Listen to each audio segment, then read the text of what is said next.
اینجا یکی از قبرهای آرامگاه‌های حدود ناحیه باباجان غفورов است. این موضع پس از بارانگری‌های شدید به میان آمد. تنها در آرامگاه مذکور بیش از 50 عدد قبرها فرو رفتند، اما مسئولین سری وقت آنها را برطرف می‌کنند. میگویند که وضع پس از بارشات آخر خوب نبود، ولی برای آباد کردن دوباره صاحبان قبرها را پیدا کردند. این آنچه مول آمدیم جوی هم اسپید نکرد گویی. جوهای هم اسپید نکرد. آبالای همین رهایی هم رفته بارانگری آنچه مول شد. صاحباشه یافته همیشه ریمان کده آیکر دو دست. جوهاشه ویشه رهاشه خوشره کده آیکر دو دست تایر کده. به صاحباش هم های اون رئیسیانده کره موندانگی میگیریم. ثواب برای ثواب کره مونداستیم.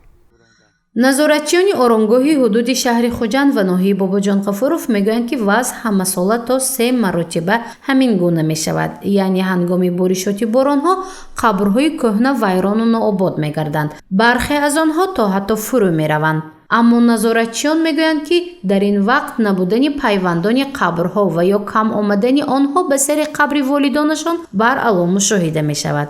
این وضع در آرامگاه نیسوار نیز به نظر رسید. سری وقت تا 30 نفر آمده حشر نمودند و ویرانه ها را آباد کردند و هنوز آبادانی در این قبرستان جریان دارد.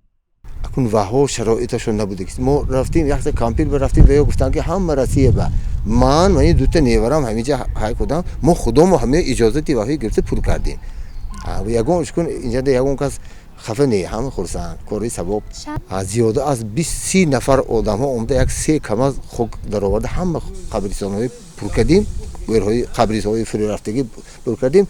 برای این از آفت یک سوت که بارید با یک 8 با از دیگه فرو چروک بود که همه فرو رفتن با همه های هم میگویند که داشتیم شده یک دو تا ماند خلاص دو تاش ماند اگه صاحبای وای نمی بیان چون رسیدنده نمی بیان ما به اجازهتی همه پر کردیم با اجازه حاجی حسین پر کردیم و حاضر با اینجا به مناسبت ایدی ماه شریف رمضان به ما که خشوع کرداسیم هم بنا آدم ها می بیان خرسان شوند گفته. حالا در بیشتر آرامگاه‌های حدود شهر و ناحیه باباجان غفورov کارهای آبادانی با مرام جریان دارد. چندی از قبرهای فرو رفته را تعمیر نمودند و هنوز تعمیر آن نیز جریان دارد. مسئولین میگویند کارهای آبادانی را تا عید رمضان به انجام میرسانند تا زیارت کنندگان از آبادی خوشحال شوند. مسئولین قبرستان ایچی میگوید که حتی اطراف قبرستان را چراغان کردند زیرا نظارت هنگام بیگاه و شب بهتر می شود.